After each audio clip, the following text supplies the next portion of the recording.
Shalom Aleichem. We're just on the Erev Succos, Tafshin Pei Hey. Wow, we.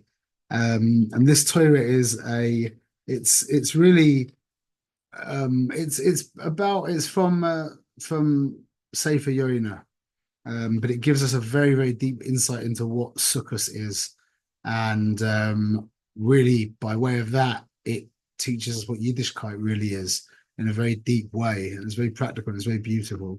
So I'm excited to give this over, B'ezrat Hashem. So there's two elements to the ocean. Okay, you have the surface of the ocean, and then you have the depths of the ocean. The surface of the ocean is always it's always active, it's always moving, can get extremely turbulent. The depths of the ocean is always still, always still. So that's the difference between living in a world of what we're going to call the Ein Od Milvadoi and living in the world of Chitzonius.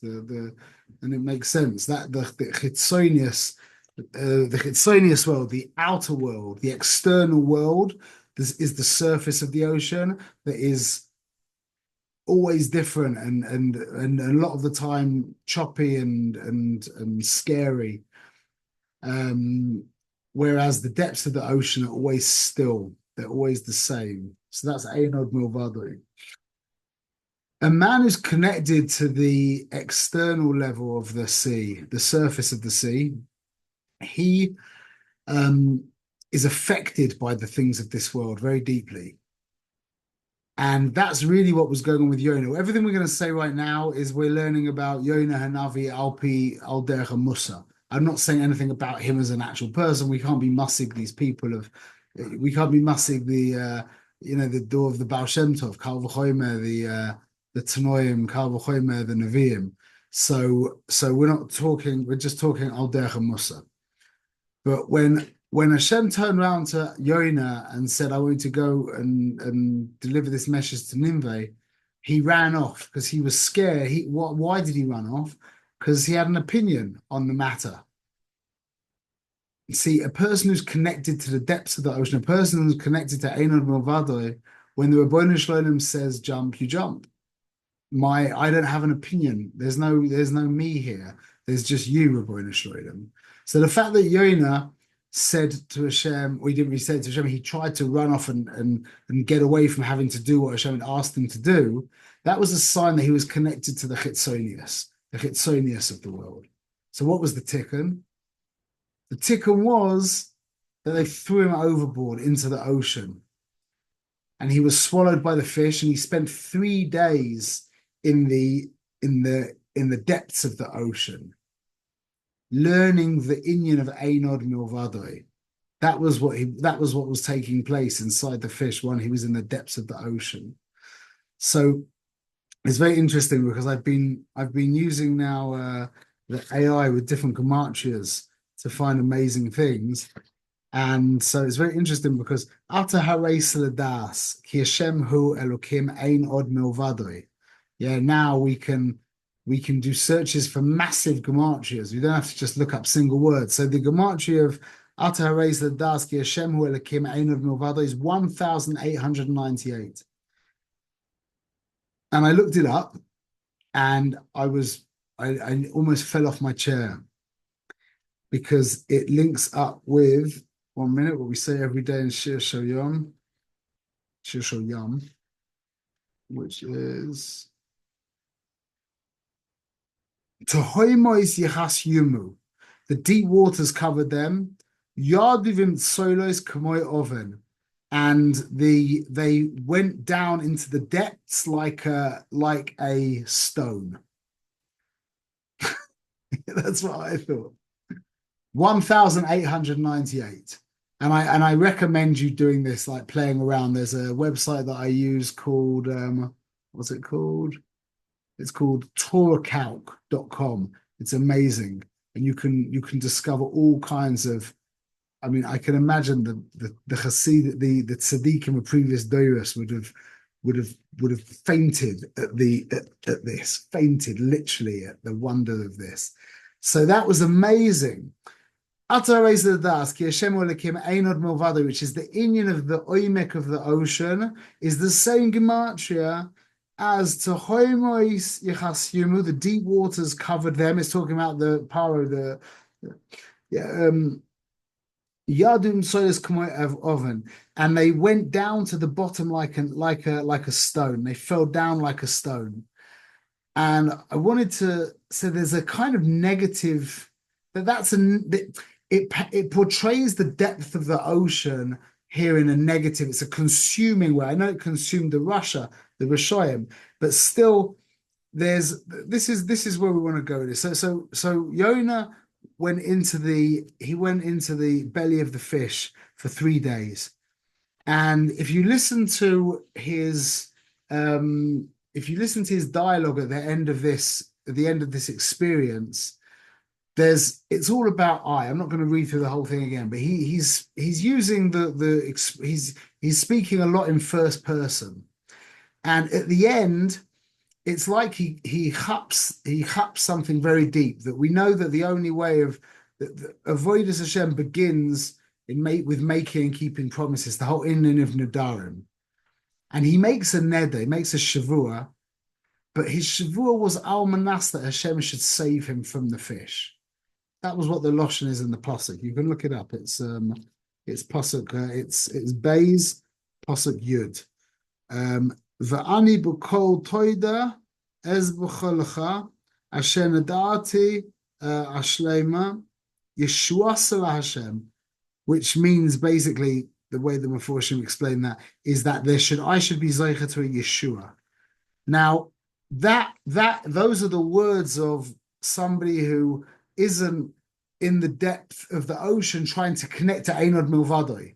He's just trying to get back out of it was like a semi-hakara of a semi-recognition of what was necessary. But Hashem had Rahmanas and Hashem spat him out. And he was spat out onto the dry land, back out into the world of the Chitzonius world. And then he went and he did what Hashem asked him to do. And Ninveh, he gave his shlicha, he did his shlichas, he gave the message over to Ninveh, and they mamash did tshuva. Ninveh did tshuva, and the pasuk goes on and says, "V'ya'al yoina ra gedola v'yichaloi," and he felt incredibly bad.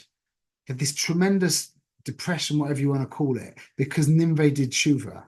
And Hashem turns around to him. That's not very Hashem or Elokim. It was like it was a clear raya that he hadn't achieved that madrega of Einod Milvada, Hashem or Elokim. If you did your shlichus and it came out like this, that Ninveh did tshuva. That's just how it came out. You did what you needed to do, and this is what needed to happen. Why should you feel bad?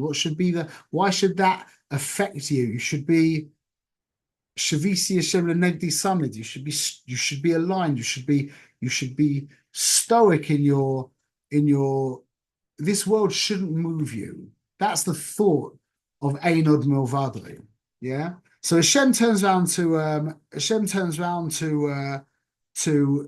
Yonah and says, "Hey, what, you feel so bad? This has made you feel so terrible." And Yonah says, "I want to die. I feel so bad. I want to die." So Hashem says, "Fine. You know what? I'm going to give you another chance. I'm going to try and teach you this lesson. I'm not going to get involved right now." And Hashem made the kikoin, the kikyoin, the tree grow over him. And what did Yonah say? The Yismach Yonah our kikoin simcha gedola. He was ecstatic over the shaded the tree that grew over him, like a sukkah that grew over him. He was ecstatic. You shouldn't be that. Why should you be so affected by the things of this world? Just like the things of this world shouldn't make you depressed, the things of this world shouldn't make you ecstatic as well. So the Shem turns around and he says, "Fine, so you didn't chap. So he destroys the kikayon, yeah? He sends a worm and the whole thing, yeah? What does it say again? Again, Yonah, it says by Yonah again, V'yoma toiv moisi machaye. I would rather die. The Kikaim gets destroyed and he wants to die. And Hashem turns around to him and says, what? It's Kedai to get so atzpani in such a situation. It's to Kedai to get so affected by this thing. You see what's happening? Yona's just getting deeply affected by the things of this world. And Hashem's trying to say to him, no, he didn't say no. He asked him, he just said, is it Kedai to get so atzpani? He didn't say about the Simcha one, but he said about getting so upset. Is it Kedai to get so upset? And Yonah says, I want to die. I want to die because Ninveh did tshuva. I want to die because you took away the sukkah. I want to die. And then Hashem turns around, and this is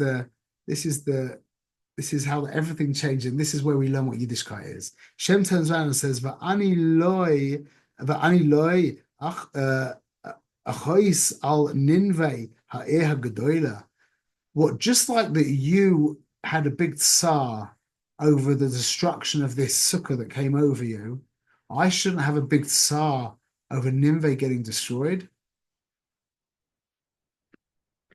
And that's how the story ends. What just went on there? What do we learn from that?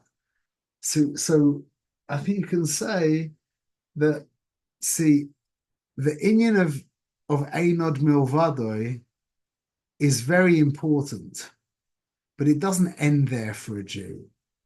That's maybe where it ends for a non-Jew. Maybe. I don't know about that. But for a Jew, it for sure doesn't end there, because this world is not a dream.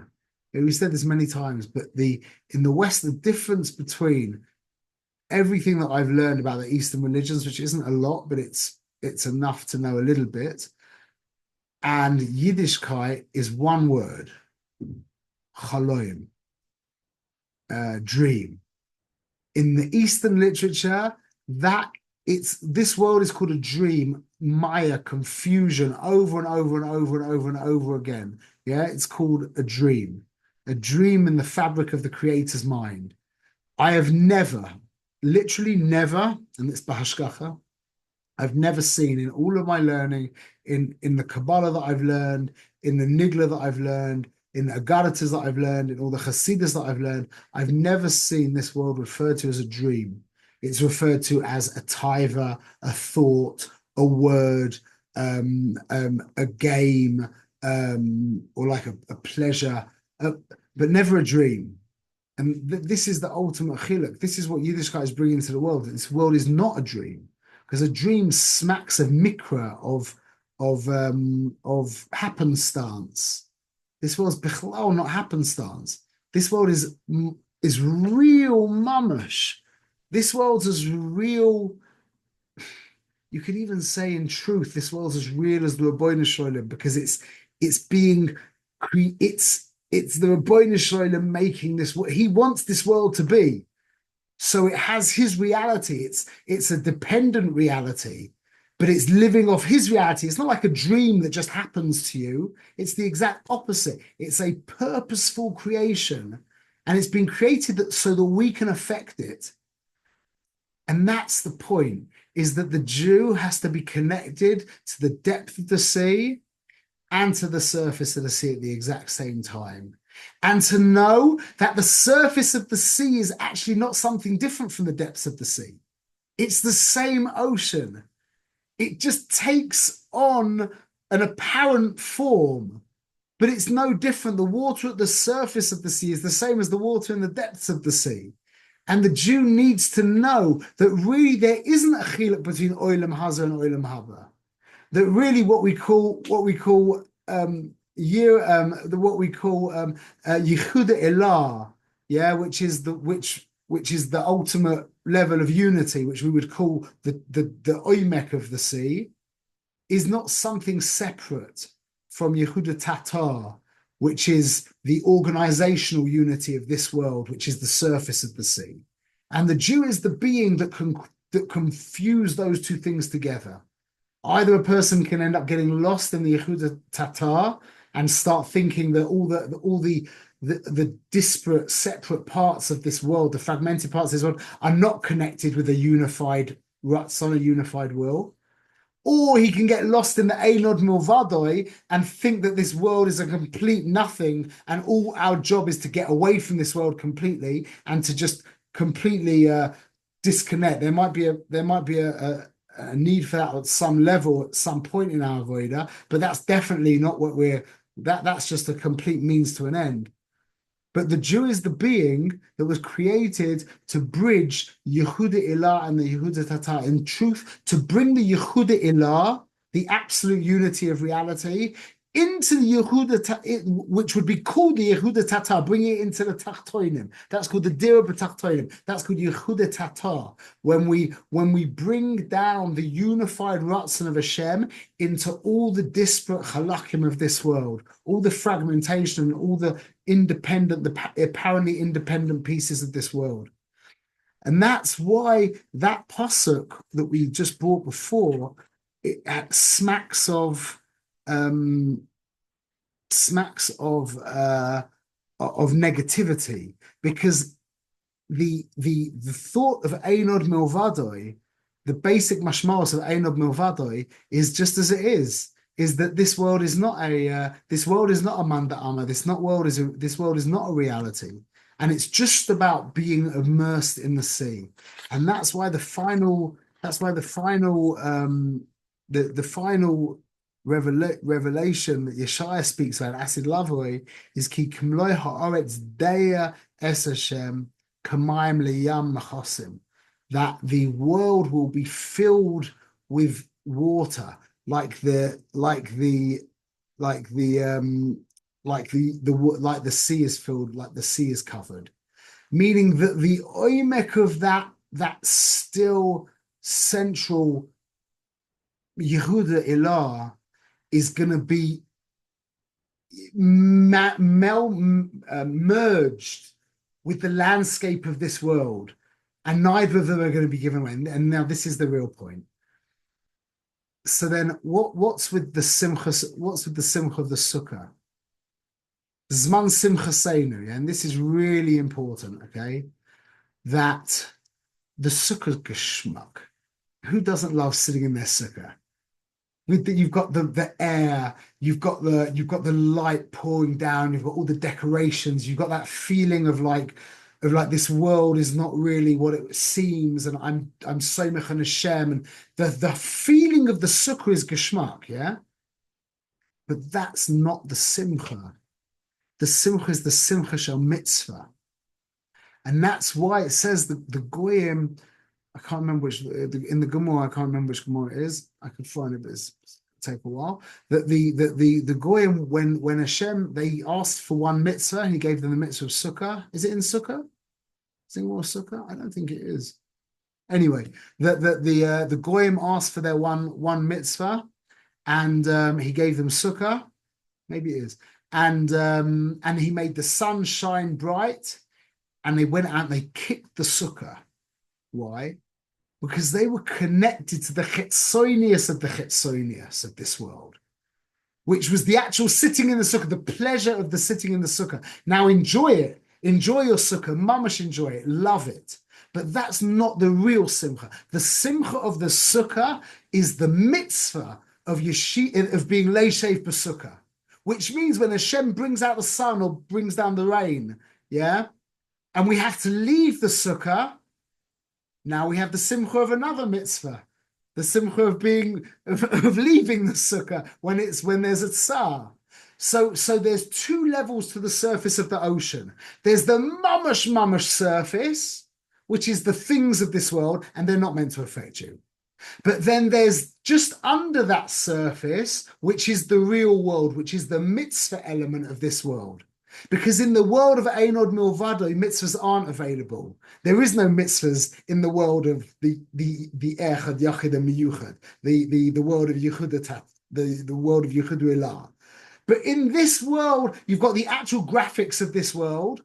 So that would be comparable to the pleasure, the physical pleasure of sitting in the sukkah. There is a pleasure, but that isn't the real simcha. The real simcha is the mitzvah of sitting in the sukkah that has to take place in this world. It's just a teeny bit below the surface mamash. And that's what we learn from that Inyan of the tree going over Yonah. And his simcha was of the actual shade of the tree. And that's why he was so besimcha. He got so upset when it died. Whereas our simcha in the sukkah is not the simcha of the geschmack of the sukkah that you should enjoy, for sure.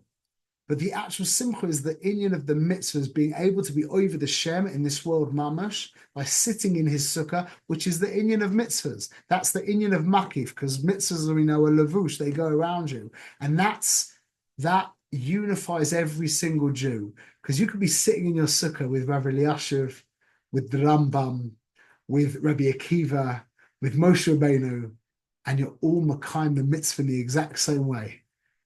Everyone's shaveh in the oneness of the sukkah, in the oneness of the sukkah. So that's the yichud, that's the merging of the Yehuda Ilah with the Yehuda Tatar. The absolute unification of the Yehuda Ilah in the world of mitzvah, which is the Yehuda Tatar, and that is the whole purpose of us, B'ezrat Hashem. Okay, we should be zocher. So Simcha Shel Mitzvah. One question, Shkrach. What's the difference between right below the surface and the depths? Is it right below is the merging of those 2 points? The right, and just below the surface. So we've got the actual flesh of the lulav and esrog, yeah? There's a physicality there. That's the surface. That's the surface, the actual basa pri, yeah, the meat of the fruit. When you take the arba minim in your hands on Tesvav Tishrei, and you shake them, a mitzvah's taking place. That's just under the surface. You with me? There's the things of this, there's the surface world, like the actual flour of the matzah. Matzah is not a mitzvah. Eating matzah on Tesvav Nissan is a mitzvah. Yeah? So that's what I mean, that just under the surface, that's where the mitzvah exists. It's not the surface. That shouldn't affect you.